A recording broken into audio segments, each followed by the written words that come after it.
will be to clear a lot of things people have against you. They say you do not have credible economic growth alternatives. For instance, they say you have just criticized President Tinubu's government, but you have not given alternative of what you will have done for subsidy removal, as regards subsidy removal, as regards floating the naira, and as regards other things that President Tinubu did to stabilize the economy, which were bold measures. What will you have done? Rufai, I was surprised when you said this is about Christians. They should have even said some things that I did that was positive, or I said I was positive. But let me tell you, I've consistently maintained that I would have removed the fuel subsidy. If you go to my manifesto, it's there. Steps I would have taken to do it in an organized manner. There was nothing wrong in removal of subsidy. What? See, take your time. Listen to this video, this excellent interview from Peter Obi. Peter Obi explained a lot of things on this video. You know, there's a lot of things people have said about this Mr. Peter Obi. People said quite a lot about him. They lied against him. He do this, he do that. Now he has explained all those things that people have been saying about him. So take your time, listen to the video to the end. Excellent interview. You're going to love it. So he's able to clarify a lot of things on this video and tell you what the government is doing today.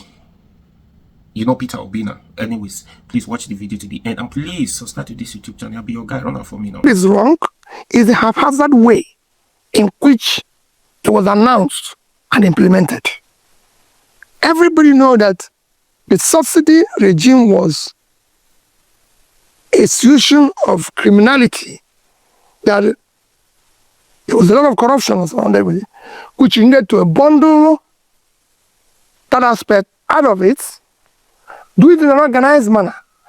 And since you're doing it for savings, we're told we're doing it because we don't want to continue to borrow to continue the subsidy, and the removal of it will be able to have available funds to be invested in critical area of development. With honest things, billions saved. Where is it? Where is it invested in those critical areas of development? They said they've given the money to the governors. That's what. No. They said they've increased their FAC allocation. Fine. They said most of the states are able to pay them. Everybody knows what critical areas of development is. And I say it morning, afternoon, night. It is education, health, and pulling people out of poverty. Rufai, is any of these three hasn't improved? No. The Minister of Health said they're getting new primary health care centers. As regards education, they said they have done NEL fund, where they give student loan to people. You know, as regards infrastructure, they talk about postal road and other things. Just finish, Rufai. What I'm saying is, if you look at this, so you have removed this. People are paying more for fuel. It has escalated the cost of everything, and we are not seeing where. The same thing with what you talk about, issue of naira. There's nothing wrong with floating your currency. There's nothing wrong in even devaluing your currency. But Rufai, you do this when you have productivity. What devaluation or floating does is that your currency becomes, in terms of value, low. You attract investment. Your products becomes more marketable. But where we are unproductive, you have nothing to sell. So it's a double whammy. So in all this, I would have done the same thing in an organized manner. And when people say alternative economic policies, they're there. So what is this organized manner? That's what I was saying to you. So can you give us precept by precept of this organized manner in which we have pulled out subsidy? Subsidy removes the criminality that's associated with it, which is over 50% of it. Be able to sit down with the operators there and come up with a pricing that will not be agreed. And then, whatever we're able to save from it, have a specific place we're investing it. So we say, whatever I save from here, whatever we're giving it to the states, anything, it is specific for this. We have to have a national planning where all the resources will be put in. It is not just something you say, oh, we're sharing it the way we used to share every other morning. No, because that's not what you said. You said, we will be able to put it in critical areas of development. That was your promise. So we've removed it. People want to see where these funds are invested. It's a very clear thing. We're not the only country who've done that before. Countries after countries go with national plans. So would you have floated the Naira if you got in? And how? You said there's nothing wrong with it. Would you have floated the Naira? Tell me the precept upon precept at which you will have floated the Naira. I would have been doing it in an organized manner. What's the organized manner? I would have focused on making sure that we ramp up production in agriculture, in manufacturing, and everything, and do it gradually. So you will have kept on defending it until we ramp up production. No, it's not. You're not defending it. Yeah. Because even in the so-called currency, there were criminality as well. I came from a background of business, banking, everything. So I know everything that is associated with the criminalities and all these things, which you can actually be tightening while trying to do a gradual evaluation. How would you have increased production in a country that President Tinubu claimed that there was no money when he came? Well, and things were really bad and he had to take those decisive measures. How would you have increased production in a country where you have crisis on the farms, economic crisis, no power, no productivity and the likes? How would you have increased production? You just said it. That means you should face those things. You just said it. Why do we talk about example? Do you know these projects that will lead to nowhere when we have crisis? Are you saying that coastal road is more important than securing Nigeria? But they say it will open up two countries. No, don't look. Let them not go there. The roads we have all over the country are no motorable. You fix those ones first and use your resources to secure your country. Say, Rufai, then security is far more fundamental than road. Rufai, will you prefer a road to your village when you cannot drive to your village? No, so I think you prefer. So let's budget what we're doing. So if you say our problem is insecurity, they can't go to farm, our problem is power, let's deal with those things. Let's use our resources to... So how would you have dealt with insecurity, for instance, that's lasted over 10 years? Fine. We're a country. Non-state actors cannot take over the country. There's something wrong. I can tell you, I have done in my own small way facing security as the governor of the state. And we decided that we have to take drastic action. But a lot of people criticize you that it was only the time you had to cause a SARS that also violated the fundamental rights of people. It's very simple to accuse people and say things that are wrong about people. You can go and see what happened while we were there. It was nothing. All those things they are talking never existed. And you saw the former IG Abubakar, a month after I left, say for 5 years, they didn't have one incident of bank robbery. That was there when I came. We are government. We must secure our people. And it requires decisive action. It requires, if we're at war, we declare war. And we know we're at war. But... Would you have declared a state of war mandatory if you had come in? Whatever it takes to secure the country, I'll do it. Let's talk about your records. And these are the criticisms. Yes. They say that when the Panama paper came out, they said you didn't declare some of the money you had offshore. They said when you were governor, you keep saying, oh, democracy and rule of law, but you didn't do local government elections. They also said... Can I take them one after the other? Take them one after the other. Let me take issue of Panama paper. Pandora papers. Pandora papers, sorry. No, better. Yeah, Pandora papers. Let me tell you, Rufai, I have a clear, legitimate trust, which is allowed in law internationally, to be able to plan for inheritance purposes. And it is documented and everything. It was there that company, which you can trace, moved from one company to another, started Asaba in the 90s. And it's interest, it's not something you can, in the 90s. Rufai started about 96, 97, I'm not clear, but I can tell you, until I became governor 2006. So it was a clear case of over a decade before I became governor. That's process. I started saving in a bank, Lloyd's Bank, and that came out of resources which were earned by a company I was running abroad, Nest International Limited, which is a subsidiary of Nest International Nigeria, my company in Nigeria, which was duly declared. When that came out, it became news. They said, oh, that a place they found money where I owned about $500 million. I was actually investigated. By the FCC? By everybody said, oh, they found a place where there's 500. Before I replied, I said, if you go there and see 3%, I didn't say 10%, 3% of what you claim, or you mentioned, life imprisonment. Rufai, do you think I can tell you, go and look at what I declared when I became governor? I was already a bank chairman and everything. Naira, at the time I became governor, was about 100 Naira to $1.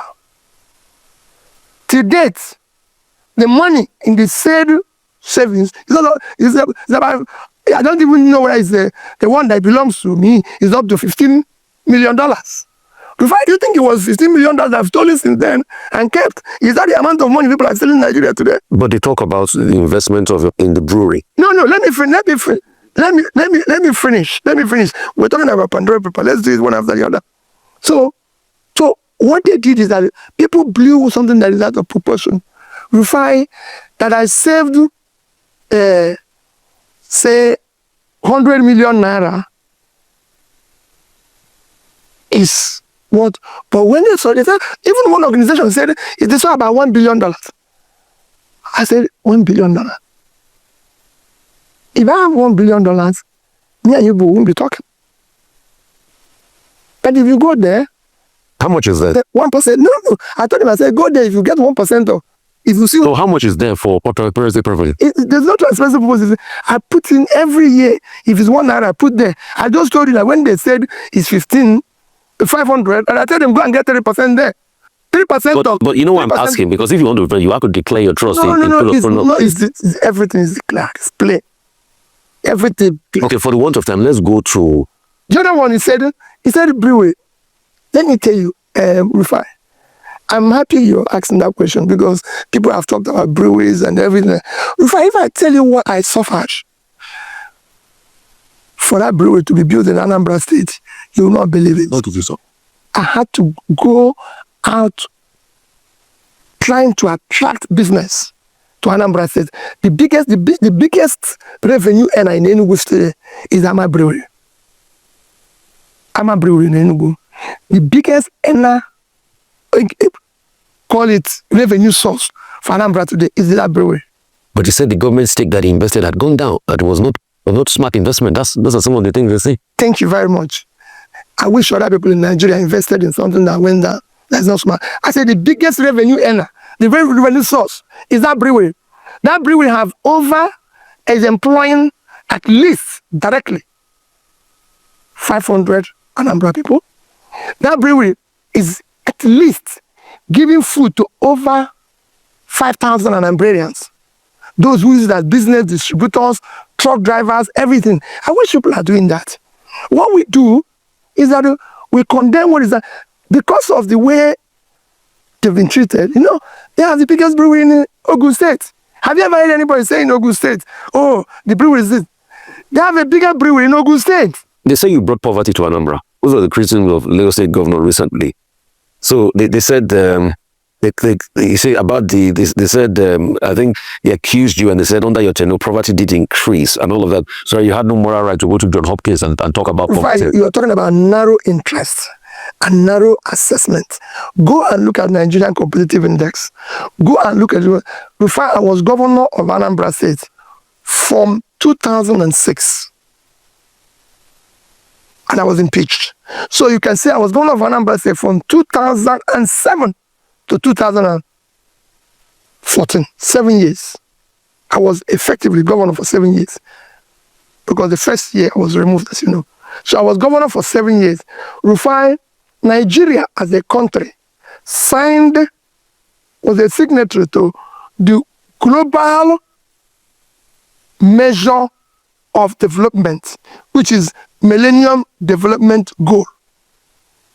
That is the global thing. Nigeria was a signatory to it. Yeah. That is what made China to pull 439 million people out of poverty.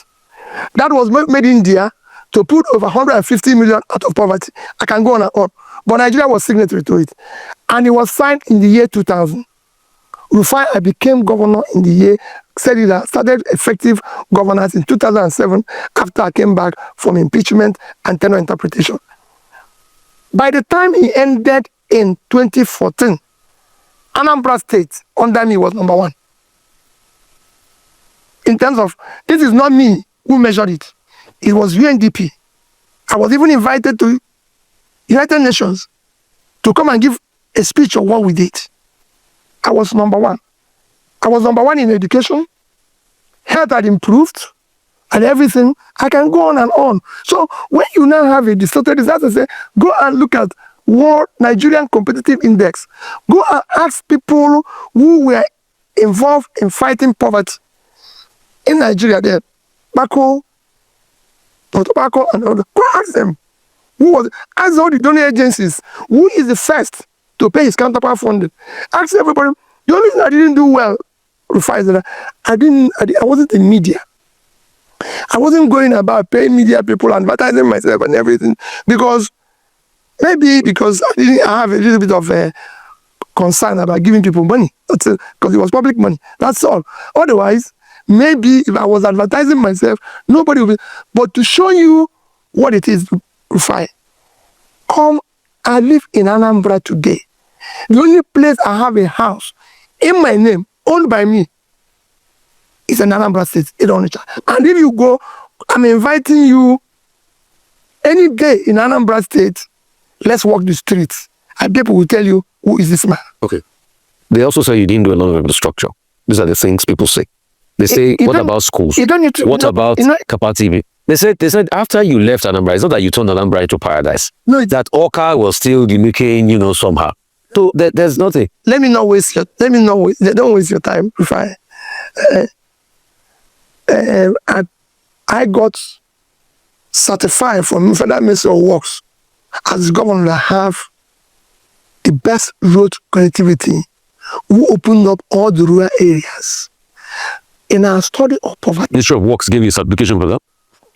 Ministry of Works, there is federal government. As I said, I was acclaimed as the best. Let me tell you, Rufai, in our study of poverty, we found out that the poorest areas of Anambra State needed access.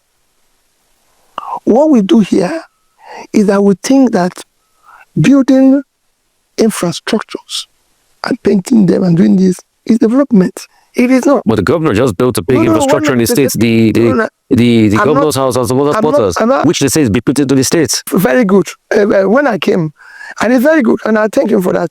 When I came, but why didn't you build that one? Why didn't you build that one? When I came, there was no government house at all. There was no governor's lodge. They were all burnt. There was no government house. There was no governor's lodge when I came. Not even House of Assembly. All those things were burnt because my predecessor had issue, and some thugs and hooligans came and burnt everything. So I didn't even have anything. In fact, from my village. From my village, I went to live in Onitsha. And then renovated and rebuilt whatever is being used now. So you could see the foundation. I don't know, but it's like anybody coming here and say, oh, this place is a bungalow. You have to live here now to build upstairs.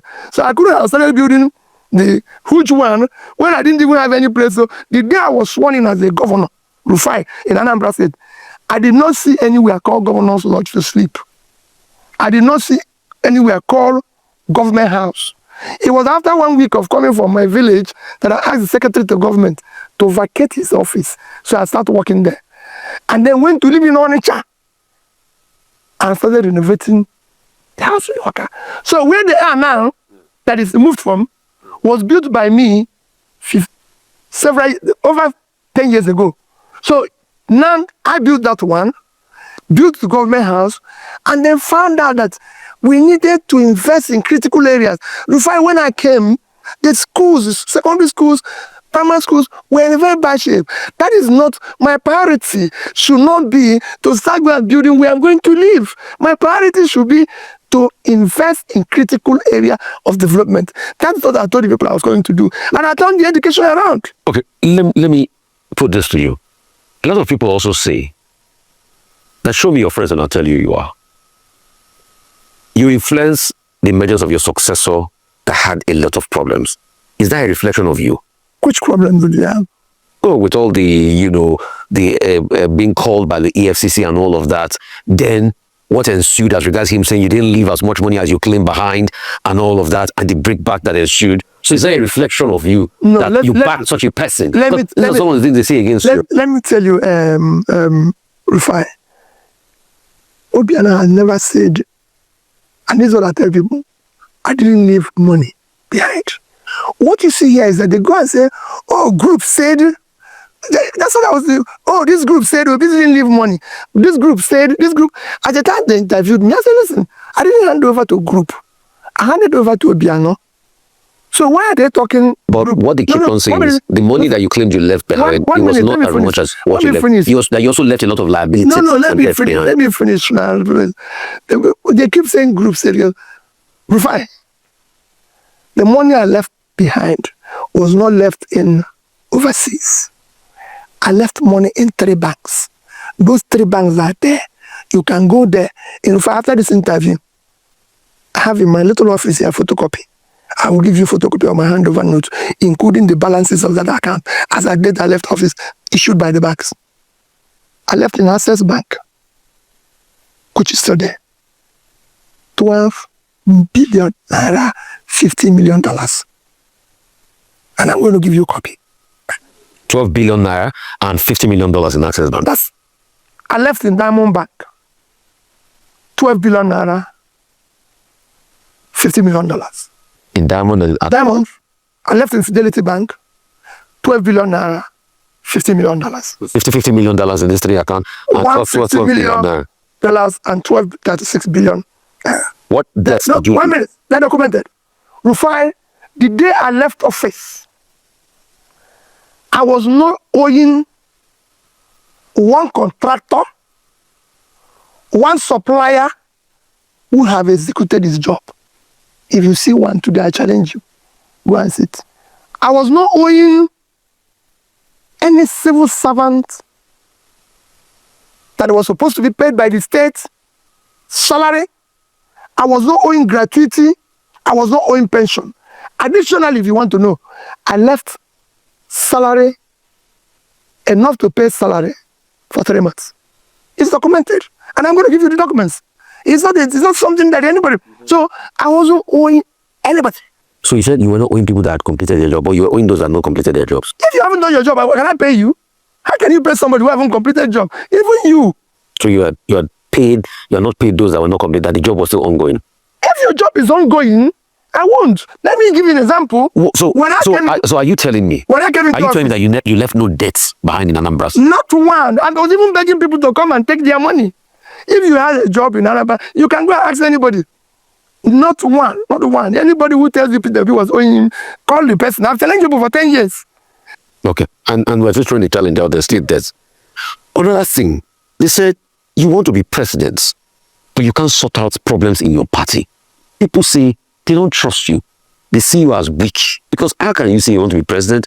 You can't sort out things. They also say that for you, it's a one-man show. It's all about you. It's not all about the generality of people. It's a tunnel vision, ideology, and all of that. This is what you get always, right? This is what you get always in Nigeria, because we now live in a country of propaganda and lies, and they manufacture it. The problem we have in the Labour Party is instigated and sustained by the government of today. Where's the proof? I don't need to tell you. When you have a party chairman who calls a state governor a dwarf and dwarf thinking, forget about me. So it's not weak. Okay, I'm weak, but it's not weak. Is every other person there weak? So let's all be sincere with ourselves. Before they call you names here, you know it. You speak the truth and you call you names. We now live in a country of propaganda and lies and trying to put problems everywhere. They won't even put problems in families. Before I've managed, I've built a business locally and internationally, and they're thriving. By the time I left them, I've been chairman of corporations, quoted companies, director, and I've earned my respects. And I've been a governor. There's no place that I've shown weakness. Rufai, I returned school that was taken from churches. 40 years that nobody could even dare mention. But these are the points people. These are the points people like Kenneth Okonkwo. Yes. These are the things they said against you. It's just Kenneth Okonkwo. Who again? But it's a valid point of view. If 12 persons that followed Jesus, one went against him, how by me, millions followed, and you're counting those who went against me. Listen. People must go against you. People must speak against you. And they own listen. I still remain consistent. I'm not changed. Like I said, Kenneth is my younger brother. He has his reasons for his actions or what he wants to do. Humility, patience, tolerance is not weakness. It's a virtue. It is not easy for people to remain where I am. And when I was campaigning election, before I went to places people dare not go to, I was in Southern Gombe. Was everywhere. People fear to go. Before I drive around this country today, this year alone, I've driven from Abuja to Kafancha, to Kaduna, to Kano, to Katsina, to Jigawa, to Jos, to Benue, to Kogi. Who is doing that? So people just stay in their house and talk about this macho they are. Just like they stay, they don't go to anywhere. It's easy to be an armchair critic. For God's sake, I'm on the road. You know why they keep talking about this weakness? Because as it is today, you don't even have a platform at which you're going to run elections. Don't worry. If Julius Abure says, I will continue with the Wahala, he will continue well, and coalition talks are still going on. That might swing in your favor, that might not swing in your favor. So that's why a lot of people keep saying you're weak. They say, okay, you're so weak that you can't call out some activities of IPOM that is not palatable. But these are the things they say. These are the things they say about you. And that's why they say, can you reach out into the north? I criticize every single act that is wrong. Whether it's go and follow it. Whether it's in the east, west, south. They say you're not hard enough on IPOP. That's what they say. I'm hard on everybody. And remember what I said during the campaign until today. Any agitator, I will discuss with. There's nothing wrong in agitation.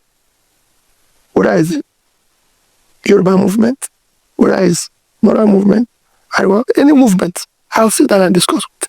It is important because you dialogue people. Even in my house, people agitate. Why don't you dialogue with them? I have children who say, "Oh, I don't want to do this, daddy." And I say, "Okay, listen, give me your time. Let's talk." Why are we fearing talking with people? Let's sit down and talk. And then we have exhausted the reason.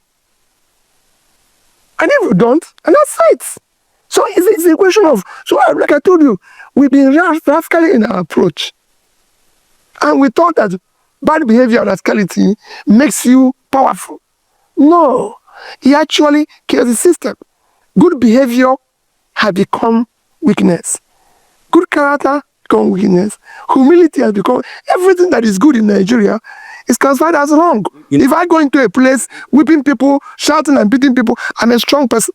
So the current vice president once said about another candidate was going that, he's too nice, that he's not nice people that are needed in leadership. And that's the same thing a lot of people are also saying. It's unfortunate.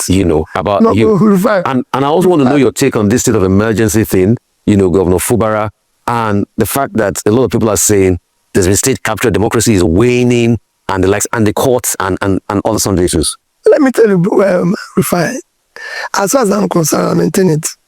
There's no democracy today in Nigeria. So what are we practicing? So why are you running the 2027 elections if there's no democracy? We will continue to be agitating for true democracy. Rufai, being an election in Edo, does this show any sign of being a democratic country? Capital, no.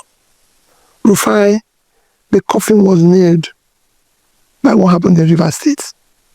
You cannot, on any circumstances, solve a problem in a democratic setting by going against the rules. You can't even solve any problem by going against the rules. There's a process. President Zuma went against the rules in River State? Of course, there's a process there's a process. What did you do? You actually say it's undemocratic. When you go and bring somebody that is not elected, that doesn't follow, there was a process. But a lot of people too will remind you too, you didn't hold local government election when you were in Anambra State. It's easy to point at Tinubu now, but what about you? I'm not pointing at them. I'm just telling you, I can tell you, go and check the court process in Anambra State. I was in court for years against conducting an election because people thought if I conducted it, I would do what everybody's doing. So it took me almost 7 years before we could conduct. I governed one of the virtually the most difficult states at the time it had crisis. If there's nothing I did in Anambra State that people are proud of today, I brought stability and order in Anambra State. Before me, nobody who was governor in Anambra State had what you can call a peaceful reign. It was quarrel for 4 years. Ngige was quarrel until he left after 3 years. It was under me that things started changing. Because of the same way I've managed things, started changing, Anambra State becoming something. I even changed it from being home for all to light of the nation. I started doing things in an organized manner. Rufai, I was the first person in old and new Anambra State to be governor twice. So I started organizing things properly.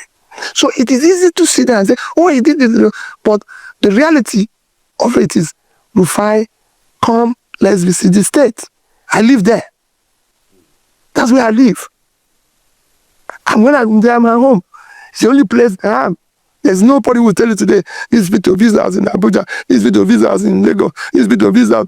I live in Anambra State. In Lagos, I live in a rented apartment. In Abuja, most times I stay in the hotel. So, but I have a home in Onitsha, where I go back and I'm always there. So you can come walk the street, no security, and I invite you. Okay, Mr. Buta, once there's certain, we'll still keep bringing most of these criticisms and asking you questions about the state of no, they're going to be, it's going to happen. And we'll keep asking you this question. But thank you so much for your time. Thank you, Rufai. But let me assure you, I'm committed to better Nigeria.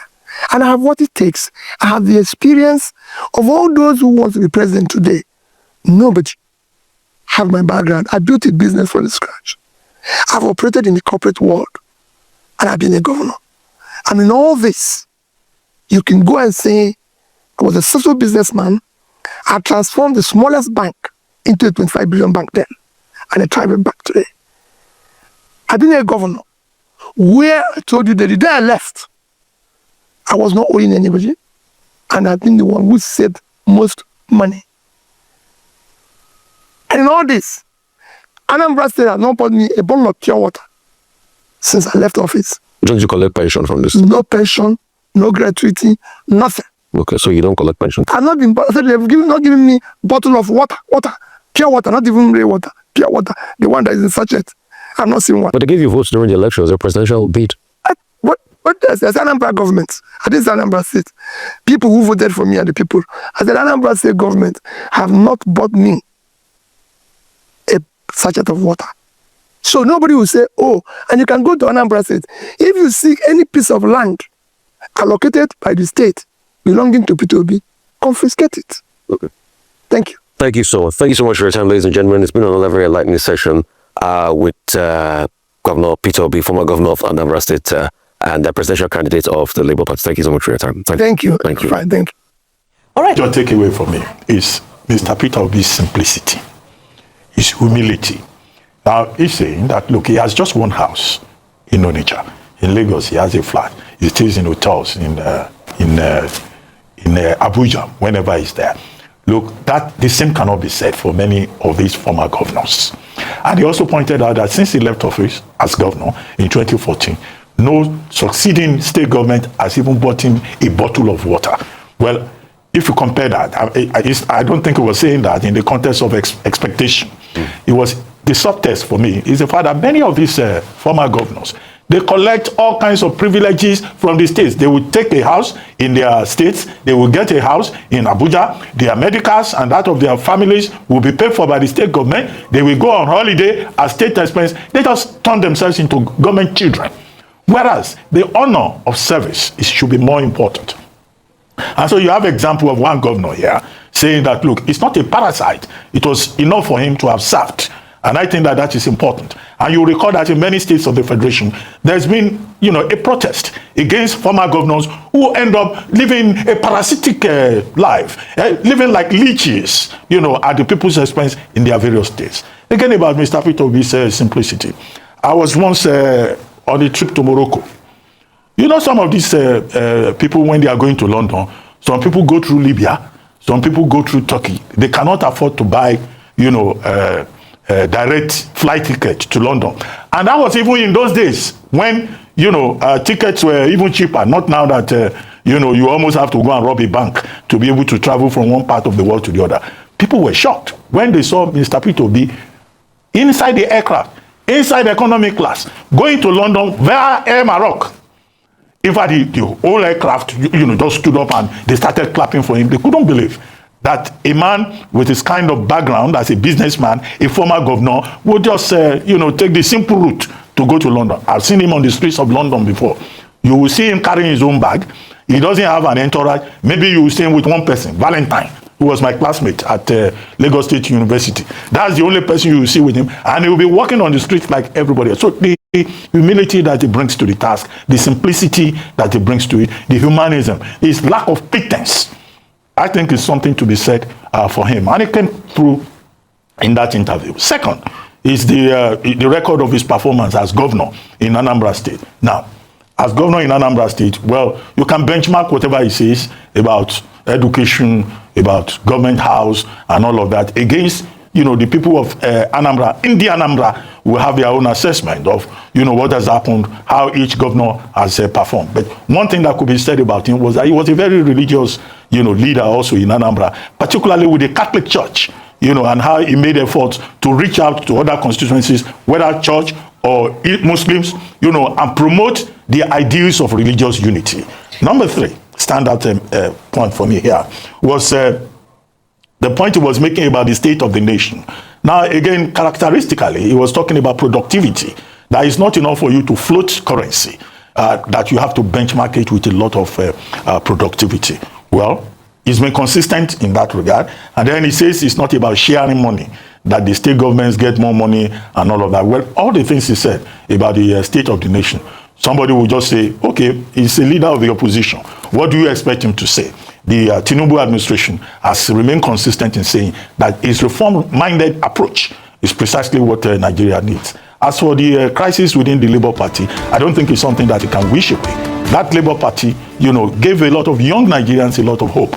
I think it's unfortunate that the Labour Party has not been able to put its house in order. And as leader of the party, that is a question that will always, come across. But, look at his humility, his simplicity. I think, he represents a different kind of example of political leadership, of business leadership. This is a man that has been involved with 3 different banks.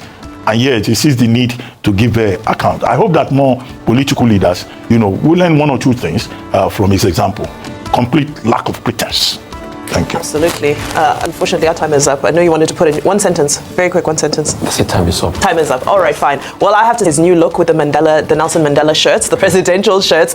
Looks good on him. As for the argument for gradualism, I think that debate will continue to go on as to whether the cut of subsidies, the floating of currencies needed to be done in an abrupt way, or whether a gradual approach would have been less painful. Good job.